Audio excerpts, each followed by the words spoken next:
the man spotted a strange-looking stone. He brushed away the dust on its surface and discovered it was gold.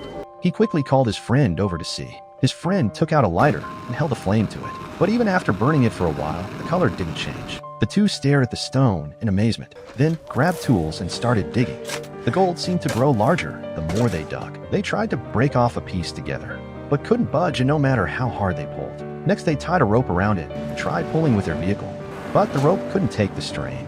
Frustrated, his friend got out of the car. They kept digging downward, only to realize it wasn't just a lump of gold, but a seemingly bottomless gold mountain. With the sun about to set, they gathered some firewood and lit a fire. Sitting by the flames, they grew excited. But the real problem was how to transport the gold.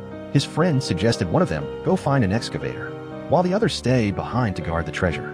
The next day, they divided their water and food. His friend claimed he needed extra water to cool the engine, and took most of it with him.